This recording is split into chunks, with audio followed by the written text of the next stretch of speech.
హైడ్రాలో భాగంగా ఇల్లు కోల్పోయిన వారిని పరామర్శించిన ఎంపీ ఈటల రాజేందర్. ఖమ్మం జిల్లాలో జరుగుతున్నటువంటి హైడ్రాలో భాగంగా వెలుగుమట్ల, వినోబానగర్, భూదాన్ భూమిలో ఇల్లు కోల్పోయినటువంటి కుటుంబాలు, ఖమ్మంలో ఇల్లు లేనటువంటి కుటుంబాలు ఎటు వెళ్లాలో తెలియక దిక్కుతోచని స్థితిలో ఖమ్మంలో ఉన్నటువంటి అంబేద్కర్ భవన్ లో తలదాచుకున్నారు. వారిని పరామర్శించడానికి వచ్చేసిన టీఆర్ఎస్ పార్టీ పగడాల నాగరాజు మరియు బీజేపీ మల్కాజ్గిరి ఎంపీ ఈటల రాజేందర్ ఈ సందర్భంగా బాధితులను పరామర్శించి ఓదార్చారు. వారికి అండగా ఉంటామని తెలిపారు. బీఆర్ఎస్ నాయకుల ఆధ్వర్యంలో అన్నదాన కార్యక్రమాన్ని చేపట్టారు. ఉన్నటువంటి పేదల ఇళ్లను దాదాపుగా 600 ఇళ్లని చేసింది ప్రభుత్వం. వాస్తవానికి ఇవాళ అక్కడ ఉన్నది ఎవరు అనేటువంటి విషయాన్ని పరిశీలిస్తే రోజువారీ కూలి చేసుకునేవాళ్ళు ఎక్కువ మంది, కొంతమంది ఎవరైనా ఉన్నారేమో కానీ మొత్తం మెజారిటీ ప్రజలు రోజువారీ కూలి మీద ఆధారపడి బ్రతికేవాళ్ళు. ఇవాళ అడుగుతున్న మొత్తం ఇళ్ళు కూల్చేశారు. ఏమని కూల్చారు? ఇది భూదాన భూమి కాబట్టి మీకు లేదు. ఎవరికి హక్కుంది భూదాన భూమి మీద? ప్రజలకే హక్కుంది భూమి మీద. ఆ రోజు భూముల దగ్గర నుంచి మిగులు భూమి ఏదైతే ఉందో పేదవాళ్ళకి పంచాల్సినటువంటి ప్రభుత్వాలు పంచలేదు. పంచకపోగా వాళ్ళు కొద్దిగా గొప్ప కనపడినటువంటి ప్రాంతాల్లో పోయి ఇక్కడ వాళ్ళు వేసుకున్నటువంటి ఇళ్లను కూలగొట్టడం అంటే వాళ్ళ జీవనోపాధిని దెబ్బతీయడం, వాళ్ళ జీవితాలను ధ్వంసం చేయడం. ఇది రేవంత్ రెడ్డి ప్రభుత్వానికి తగినది కాదు. తక్షణమే కూలగొట్టిన ఇళ్లను నిర్మించాలి. ఆ నిర్వసితులైనటువంటి వాళ్ళకి పునరావాసం కల్పించాలి. వాళ్ళకి నష్టపరిహారం చెల్లించాలి. ఈ ప్రభుత్వం ఎవరి కోసం పనిచేస్తుందో ఇప్పుడు చూపించు. నిన్నగాక మొన్న మాట్లాడుతూ ఉన్నాడు. మీరు శంకరాన్ని తలుచుకోండి. శంకరన్ ఎవరో ఒక ఐఏఎస్ అధికారి. ఆయన ఐఏఎస్ అధికారి ఏం చేశాడు? ప్రజలకి పేదవాళ్ళ పక్షాన నిలబడ్డాడు. ఒక ఐఏఎస్ అధికారి. మన కలెక్టర్ ఏం చేశాడు? మన ఇళ్ళన్ని కూలగొట్టించాడు.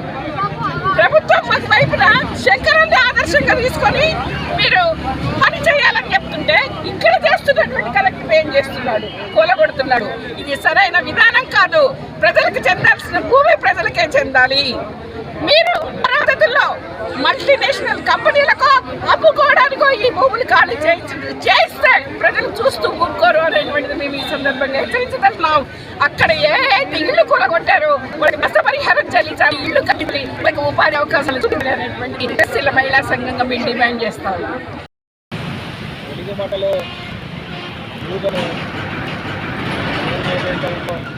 అక్కడ అనేక సంవత్సరాలుగా నిరుపేదలు గుడిసెలు వేసుకొని ఉన్నటువంటి ఏదైతే ఉన్నారో వాళ్ళందరినీ ఏదైతే శ్రీరామ రాజ్యం అంటూ వాళ్ళందరినీ కూడా మోసం చేసి ఓట్లు వేయించుకొని వచ్చి మంత్రి పదవులు పెడుతున్న సందర్భంలో వాళ్ళు మొత్తం కక్షపూరితంగా వ్యవహరించి వారిని మొత్తం కూడా కట్టుకున్న ఇళ్ళను కూడా సుమారుమైనటువంటి పాలనలో కాంగ్రెస్ ప్రభుత్వం, రేవంత్ రెడ్డి ప్రభుత్వం, ఇక్కడ ముగ్గురు మంత్రులు కూడా అనేక మందిని నిరుపేదల్ని ఈరోజు ఈడిపాలు చేశారు. వారికి ఎక్కువ దివాణం లేకుండా రోడ్ల మీద పడేసినటువంటి తీరు, అక్కడ చిన్నపిల్లలు ఎంతో అవస్థకు గురవుతున్నారు. వారందరి కోసం భారతీయ జనతా పార్టీ ఉద్యమిస్తుంది. వారికి న్యాయం చేసేంత కూడా భారతీయ పోరాటం చేయడం కోసం ఈరోజు భారతీయ జనతా పార్టీ రామచంద్రుడు పెద్దలు ఈటల రాజేందర్ గారు వస్తున్నారు. ఆ బాధితుల్ని పరామర్శ చేసి అక్కడ ఉన్నటువంటి స్థానికంగా ఉన్న పరిస్థితి దానిపై ఉద్యమం రూపకల్పన చేయడానికి భారతీయ జనతా పార్టీ రాష్ట్ర శాఖ అధ్యక్షుడు అదేవిధంగా హోంశాఖ న్యాయమంత్రి బండి సంజయ్ గారు, కేంద్ర మంత్రివారి పొదుగనుల శాఖ మంత్రి కిషన్ రెడ్డి గారు ఈ విషయాన్ని క్షుణ్ణంగా పరిశీలన చేస్తున్నారు. అదేవిధంగా రెడ్డి సుధాకర్ రెడ్డి గారు కేంద్ర మంత్రివారి పొదుగనుల శాఖ మంత్రి కిషన్ రెడ్డి గారు ఈ విషయాన్ని క్షుణ్ణంగా పరిశీలన చేస్తున్నారు. అదేవిధంగా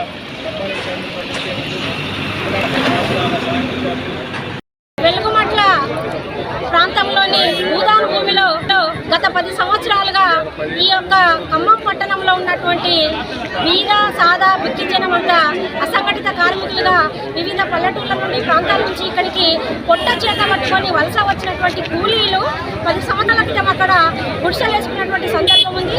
ఆ తర్వాత క్రమంలో ఇక్కడ కూలానాలా చేసుకుంటూ స్థిర నివాసాలు ఏర్పరచుకున్నారు. స్థిర నివాసాలు ఏర్పరచుకున్నటువంటి క్రమంలో అనేక సంవత్సరాలుగా అక్కడ తమకి ఓట్లప్పుడు మాత్రం వీళ్ళందరికీ ఓటు హక్కు ఉందండి. కానీ అక్కడ ఉన్నటువంటి ప్రజలకు ఎలాంటి సౌకర్యాలు లేవు. కానీ ఎదురు చూసిరు, ఏ సౌకర్యాలు లేకపోయినా, చీకట్లో నీళ్లు లేకపోయినా, రోడ్డు సౌకర్యం లేకపోయినా ఉండడానికి గూడుంటే చాలు అని కూటి కోసము గూడు కోసము ఇక్కడ నివాసం ఉంటున్నటువంటి ప్రజలను ఇవాళ రేవంత్ రెడ్డి ప్రభుత్వము 24వ తారీఖు రోజు వాళ్ళ నిరాశ్రయాలను చేయడం అనేటువంటిది ఇది సభ్య సమాజం సిగ్గుపడేటువంటి విధంగా ఇవాళ కాంగ్రెస్ ప్రభుత్వం పాలన చేస్తూ ఉంది. మేము ఒకటే అడుగుతున్నాం, మీరు ఇవాళ ఎన్నికలప్పుడు ఏం వాగ్దానం ఇచ్చారు, ఎవరి పక్షాన నిలబడ్డారు? భూదాన్ భూమి అంటే ఇవాళ భూస్వాముల దగ్గర ఉన్నటువంటి మిగులు భూమిని ప్రభుత్వాలు తీసుకుంటాయి. ప్రభుత్వం ఆధీనంలో ఉన్నటువంటి భూమి ఎవరిది? ప్రజలది. ఇవాళ అనేకమైనటువంటి అన్నల పార్టీలు, ఎర్రజెండా పార్టీలు ఈ యొక్క భూస్వాముల చేతిలో ఉన్నటువంటి భూములను గుంజుకొని పేద ప్రజలటువంటి క్రమం ఉంది. కానీ వాళ్ళ ప్రభుత్వాలు ఏం చేస్తా ఉన్నారు? పేద ప్రజల దగ్గర ఉన్నటువంటి భూములను, కట్టుకున్నటువంటి ఇళ్లను కూడబట్టి గుంజు లాక్కొని ఇలా దొరలకు 800 ఎకరం వీళ్ళు ఉన్నటువంటి అది భూదాన భూమి అంటే గరీబోళ్ళకు వర్తిస్తుంది. అంటే మేము గరీబోళ్ళే కదా, మాకు వర్తిస్తాయి కదా. మేము 100 గజాల చోటు భూదాన భూమి అంటే మాకు వర్తిస్తుంది కదా. గరీబోళ్ళకు మేమేమి లేని వాళ్ళం కదా. ఎవరేమన్నారు, పెద్దలు కూడా సహకరిస్తారు కదా. గరీబోళ్ళని సాయం చేస్తారు కానీ అన్యాయం చేయరు కదా అనుకొని నమ్మి మేము ఆడ ఉన్నామండి. ఇప్పుడు 10 సంవత్సరాల కానించి మాకు రోడ్డు లేకున్నా, తాగటానికి నీళ్ళు లేకున్నా, ఉండటానికి ఇల్లు లేకున్నా, కనీసానికి చెట్లు చేమలు కూడా లేవండి. రేకుల చెట్టులు వేసుకొని కొందరు, వారి ఇటుకల ఇల్లు కట్టుకొని కొందరు, సరే కొంచెం ఉన్నంత అట్లా అప్పులో సప్పులో చేసుకొని వాళ్ళకు పతారు ఉన్నంత అట్లా ఇల్లు కట్టుకున్న వాళ్ళు కొందరు.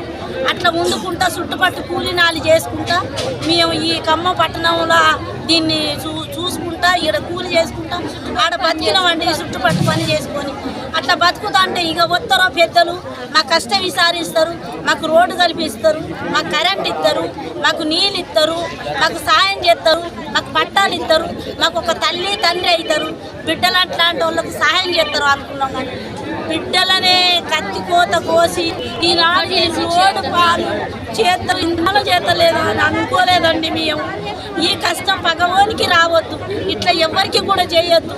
మాకు ఇట్లా చేస్తామని కూడా పర్మిషన్ కూడా మాకు తెలియదండి. సామాన్లు కూడా ఒడిసిండ్రు. మరి మేము కూడా అడ్డం పోతే మమ్మల్ని కూడా చంపేద్దు. 2000 బెటాల్ని భయపడ్డామండి. మేము భయపడి ఇక్కడికి వచ్చినాం. ఎక్కడైతే అన్యాయం జరిగిందో అక్కడనే న్యాయం చేయాలి. మాకు ఉండటానికి ఇల్లు కావాలి, మాకు 100 గజాల చోటు కావాలండి. మాకు కోట్లు వద్దు, లక్షలు వద్దు, మీ 10 తులాల బంగారం వద్దు. మీరే తల్లిదండ్రులు అనుకుంటాను. మిమ్మల్ని మీ యొక్క మాట అనవండి. మీరు మమ్మల్ని 10 మాటలు అన్నా, మీ మనసులో ఏది ఉన్నా కానీ ఒక తల్లిదండ్రి లెక్క మమ్మల్ని సహకరించండి అండి. మీకు 10,000 ధన్యవాదాలు చెప్తున్నామండి. పెద్దలారా, తల్లులారా, అన్నలారా, తమ్ములారా, మాకంటే పెద్దోళ్ళారా, మేము గరీబోళ్ళమండి. మేము గరీబోళ్ళం. మీకు ఎదురొచ్చి ఏమి రాము, మేమేమి అడగం. ఇది మాది మాట. ప్రాంతంలో సుమారు 1000 గుడిసెల్ని కాంగ్రెస్ ప్రభుత్వం భూదాన్ భూముల కింద గుడిసెలు వేసుకున్నారు అని చెప్పేసి తొలగించడం జరిగింది. పేదవాళ్ళు కష్టపడి రూపాయి పోగు చేసుకొని, మా మహిళలు బంగారాలు తాకట్టు పెట్టి అప్పు చేసి కూలీ పనులు చేసుకొని, ఇళ్లలో పాచి పనులు చేసుకొని కట్టుకున్నటువంటి చిన్న ఇళ్ళని, బేరాలని నిర్దాక్షిణ్యంగా ఈరోజు కాంగ్రెస్ ప్రభుత్వం కూల్చివేయడం జరిగింది. మరి ఈరోజు చెప్తున్నారు కాంగ్రెస్ వాళ్ళు, మేము ఇందిరమ్మ రాజ్యం వచ్చింది, మీకు ఇల్లు ఇస్తాము, ఇంద్రమ్మ ఇల్లు కట్టిస్తాము, నిరుపేదలకి ఆదుకుంటాము అని. ఈరోజు మీరు చెప్పేది అన్నీ కూడా అబద్ధాలు. 6 గ్యారెంటీలు మోసం చేశారు. మీదాసారా కట్టుకున్నటువంటి ఇల్లు భూదాన్ భూములు అంటే భూమిని దానం చేసిన భూముల్లో వాళ్ళకి పట్టాలు ఉన్నాయి, కరెంటు ఉంది, నీళ్ళు వచ్చినాయి. వాళ్ళు కట్టుకొని వాళ్ళందరూ కూడా కూలీ నారీ పనులు చేసుకున్నటువంటి భూముల్ని ఇళ్ళని మీరు కూల్చివేశారు అంటే ఇక మీ కాంగ్రెస్ ప్రభుత్వం పేదల పట్ల ఏ విధంగా ఉందనేది మేము అడుగుతున్నాం. మొన్న కేటీఆర్ గారు వచ్చారు, మా పార్టీ వర్కింగ్ ప్రెసిడెంట్. వారి యొక్క పరిస్థితులు చూశారు. ఇక్కడ ఉన్నటువంటి మాజీ మంత్రి పువ్వాడ అజయ్ కుమార్ గారు మరి ఆనాడు చాలా మంది బీద వాళ్ళకి ఇల్లు ఇచ్చి పేదవాళ్ళని హక్కులు చేర్చుకొని వేలల్లో ఇళ్ల పట్టాలు ఇచ్చి వాళ్ళకి పర్మనెంట్ గా ఇల్లు కట్టించి నీటి వసతిని ఏర్పాటు చేసి కరెంట్ ఇచ్చి ఇలా పేదల పక్షపాతిగా నిలిచారు పువ్వాడ అజయ్ కుమార్ గారు. అలాంటి నాయకుడు గుండెల్లో పెట్టుకుంటే ఈరోజు కాంగ్రెస్ పార్టీ ఇక్కడ ఉన్నటువంటి 3 మినిస్టర్లు కూడా మరి పేదల్ని వాళ్ళ రోడ్డు పాలు చేసి వాళ్ళు తినడానికి తిండి లేక ఎక్కడో ఇక్కడ వసతుల్లో తలదాచుకొని ఉన్నారు. భోజనం కూడా లేకపోతే కేటీఆర్ గారి ఆదేశానుసారం బీఆర్ఎస్ పార్టీ వర్కింగ్ ప్రెసిడెంట్ ఆదేశానుసారం రామన్న మరి అందరినీ కూడా హక్కును చేర్చుకొని ఈరోజు అందరికీ కూడా వాళ్ళు ఎప్పుడైతే స్థిరంగా ఉండేంత వరకు భోజనాలు ఏర్పాటు చేయాలని పార్టీని ఆదేశిస్తే బీఆర్ఎస్ పార్టీ ఇక్కడ భోజనాలు ఏర్పాటు చేయడం జరుగుతుంది. ఎవరైతే ఆ రోజు కేటీఆర్ గారు కూడా హామీ ఇచ్చారు, మీ భూమిని మేము ఇప్పిస్తాము, పార్టీ పరంగా మేము హైకోర్టుకి వెళ్ళి పోరాడి మీ భూమిని మీకు ఇచ్చి మీరు ప్లేస్ ఏదైతే మీరు ఉన్నారో ఆ ప్లేస్లోనే మళ్ళీ మన ప్రభుత్వం వచ్చిన తర్వాత ఇల్లు కట్టించేస్తాము అని వాగ్దానం చేశారు. మేమందరం కూడా బీఆర్ఎస్ పార్టీ మాజీ మంత్రివర్యులు పువ్వాడ అజయ్ కుమార్ గారి నాయకత్వంలో ఇక్కడ ఉన్నటువంటి భూదాన్ బాధితులందరికీ కూడా అండగా ఉండి వాళ్ళకి ఏ సమస్య వచ్చినా ఏ కష్టం వచ్చినా మా పార్టీ నగరాధ్యక్షులు పగడాల నాగరాజు గారు మొత్తం కూడా పర్యవేక్షిస్తూ ఇక్కడ అన్ని ఏర్పాట్లు మేము దగ్గరుండి చూసుకుంటున్నామని, ఈ పేదల పట్ల బీఆర్ఎస్ పార్టీ కేసీఆర్ గారి నాయకత్వంలో అందరము కూడా అండగా ఉన్నామని తెలియజేస్తున్నాం. రాష్ట్ర వ్యాప్తంగా చర్చాంశనీయమైనటువంటి సంఘటన ఈరోజు ఖమ్మంలో జిల్లాలో జరిగినటువంటిది.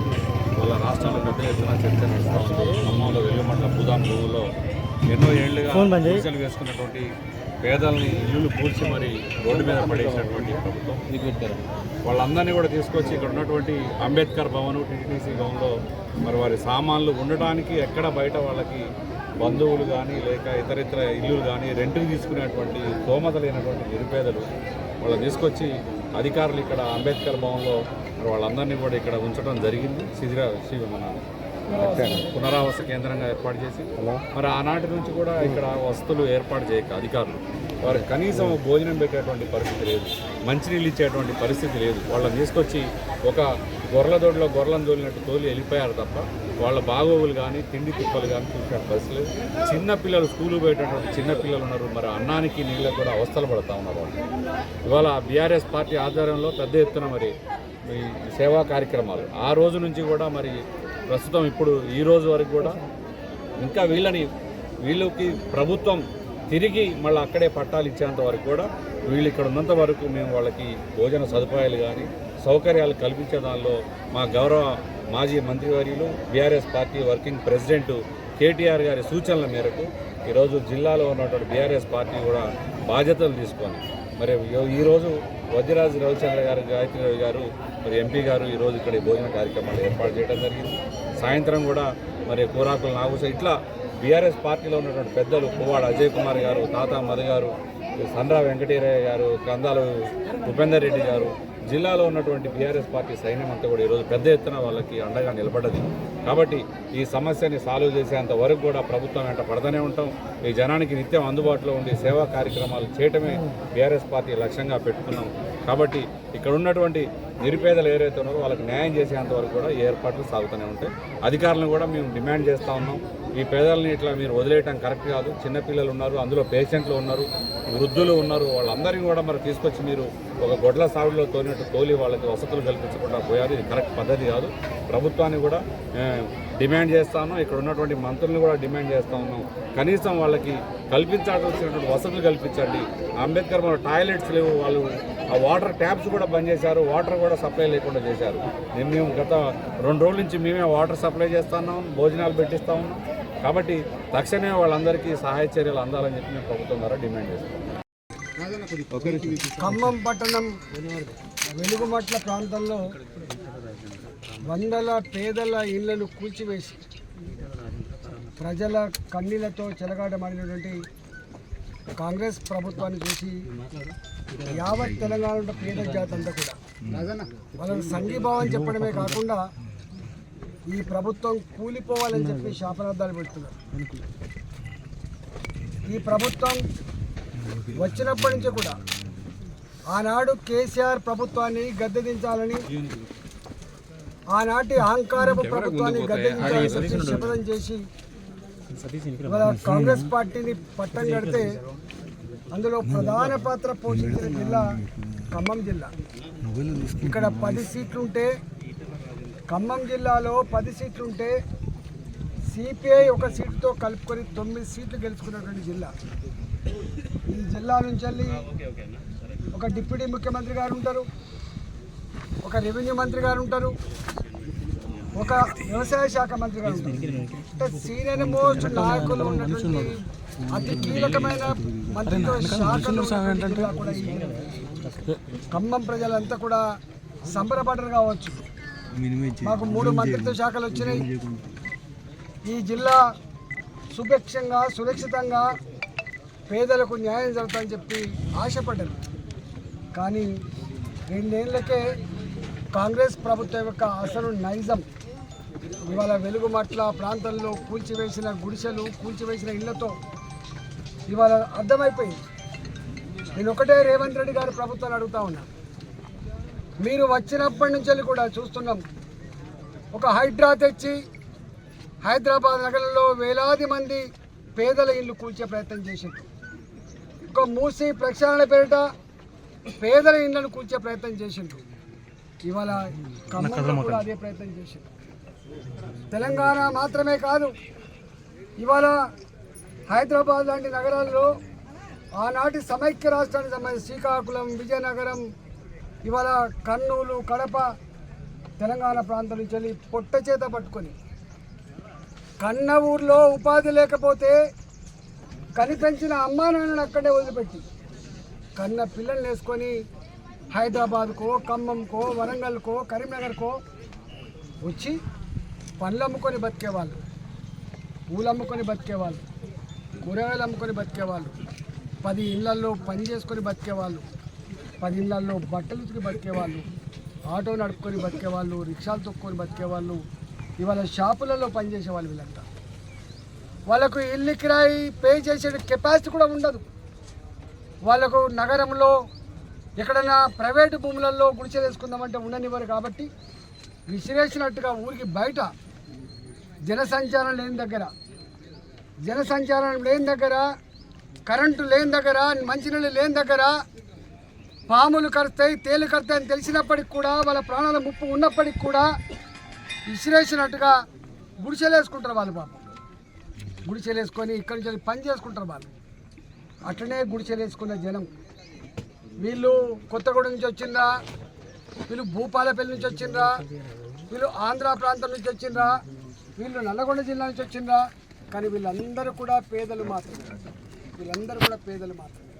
వీళ్ళందరూ రెక్క ఆడితే కానీ డొక్కనండి వాళ్ళు. చిన్న పిల్లల్ని ఇళ్లలో వదిలిపెట్టి వాళ్ళ ప్రాణాలకు ముప్పున్నప్పటికి కూడా పని చేసుకోకపోతే, భార్యాభర్తలు పని చేసుకోకపోతే నడవదు. కాబట్టి అట్లా పని చేసుకున్నాడు వాళ్ళు. భూదాన్ ఒకనాడు ఈ రాష్ట్రంలో వినోబా భావే ఆ మహానుభావుడు పేదవాళ్లకు నిలవ ఉండాలని, పేదవాళ్ళకి భూమి ఉండాలి, ఇల్లు ఒక సెంటిమెంటు, భూమి ఒక సెంటిమెంట్ అని చెప్పి భావించి ఆనాడు వినోబా భావేకి ఆనాటి భూమి కలిగిన వాళ్ళు, మానవత్వం ఉన్నవాళ్ళు వేల ఎకరాలను ఆనాడు దానం చేశారు. అలాంటి దానం చేసిన భూములలో వెలుగుమట్ల కూడా ఒకటి. ఇక్కడ సర్వే నంబర్ 147, 148, 149 ఈ 3 సర్వే నంబర్లలో 62 ఎకరాల 7 గుంటల భూమి, 62 ఎకరాల 7 గుంటల భూమి. ఇది 2014లో గుడిసెలు వేసుకున్న నాటికి, ఇక్కడ పేద ప్రజలు అడ్డా పెట్టే నాటికి దీన్ని ఎవడు దేకటోడు కాదు. ఇవాళ అలాంటి భూములలో 2014 నుంచి వెళ్ళి 19 వరకు గుడిసెలు వేసుకొని, రేకుల షెడ్లు వేసుకొని జీవిస్తున్న ప్రజలకు ఆనాటి ప్రభుత్వం కూడా, కేసీఆర్ ప్రభుత్వం కూడా ఈ భూమి మీద కన్నేసి కూల్చే ప్రయత్నం చేసింది. కానీ ఆనాడు శాసనం చేయలేకపోయింది ఆ ప్రభుత్వం. ప్రజల తిరుగుబాటుకు, ప్రజల యొక్క ఐక్యత ముందు ఆనాడు అది కూల్చివేయడం సాధ్యం కాలేకపోయింది. కానీ ఈ ప్రభుత్వం, రేవంత్ రెడ్డి ప్రభుత్వానికి కూల్చివేతలు, డిస్ట్రక్షన్, డిమాలిషన్, ఇవాళ డిస్ట్రక్షన్, డిమాలిషన్ ఇవాళ వాళ్ళ ఎజెండాలో ఉంది. కాబట్టి వీళ్ళకు ఇండ్లు కట్టించడం చేత కాదు, భూములు పంచడం చేత కాదు, పేదల బతుకులలో వెలుగు నింపడం చేత కాదు. కానీ ఈ ప్రభుత్వానికి ఆ పేదలు ఇంటున్న ఇళ్లను కూలగొట్టడం చేతనవుతుంది, పేదలు దున్నుకుంటున్న అసైన్మెంట్ భూములను గుంజుకోవడం చేతనవుతుంది తప్ప పేదలకు న్యాయం చేసే చేత కాదు. ఇవాళ వీళ్ళు పాపం వీళ్ళు అనేక సార్లు కోర్టు మెట్టెక్కింది. అయ్యా మేము మనుషులం, మేము పేదవాళ్ళమే కావచ్చు కాక, కానీ మేము మనుషులం, మేము వేసుకున్న ఇండ్లు, మేము వేసుకున్న గుడిసెలు ఇవాళ ఇది వినోబా భావే గారికి దానం చేసినటువంటి భూములలో వేసుకున్నాం. మేము వేసుకున్న భూములలో మాకు కరెంట్ ఇస్తలేరు, మాకు నీళ్ళు ఇస్తలేరు, మాకు కనీస సౌకర్యం లేవంటే ఆనాడు 2019లోనే చెల్లా కోదండరామ్ గారు పాపం ఆ జడ్జి గారు వాళ్ళకు నీళ్ళు ఇవ్వండి, వాళ్ళకు కరెంట్ ఇవ్వండి అని చెప్పి వారు కోరింది. కానీ కరెంట్ ఇవ్వలేదు దుర్మార్గులు, నీళ్ళు ఇవ్వలేదు దుర్మార్గ ప్రభుత్వాలు.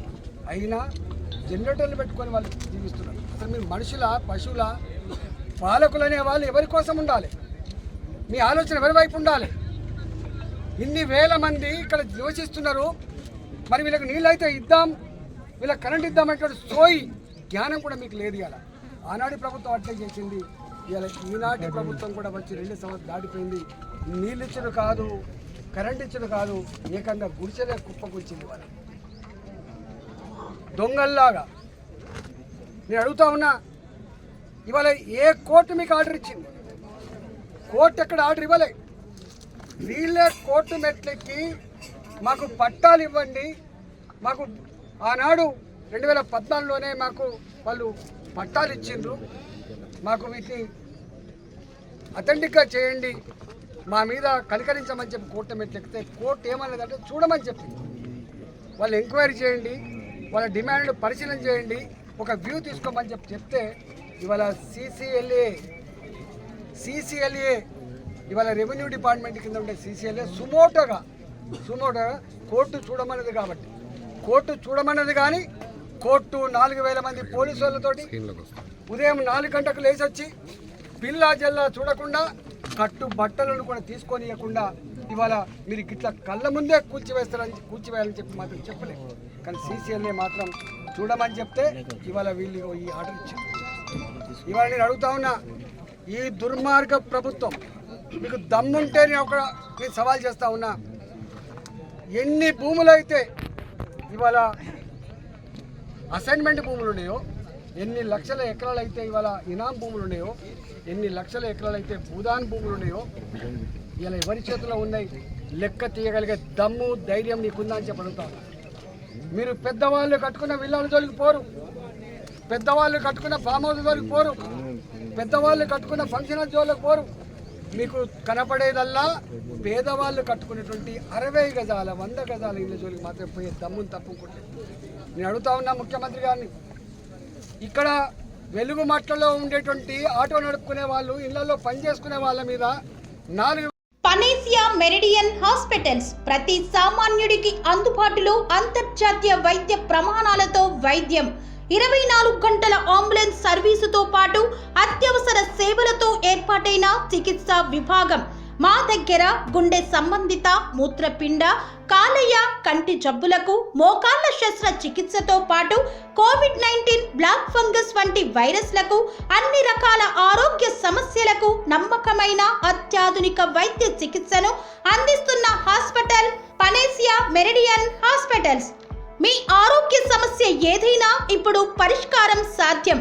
సంపూర్ణ ఆరోగ్యం కోసం సంప్రదించండి Panacea Meridian hospitals, opposite Bheeramguda Kaman, RCPuram, Sangareddy district, pin code 502032. సంప్రదించాల్సిన ఫోన్ నెంబర్ 0845524177 మరియు 7893757770.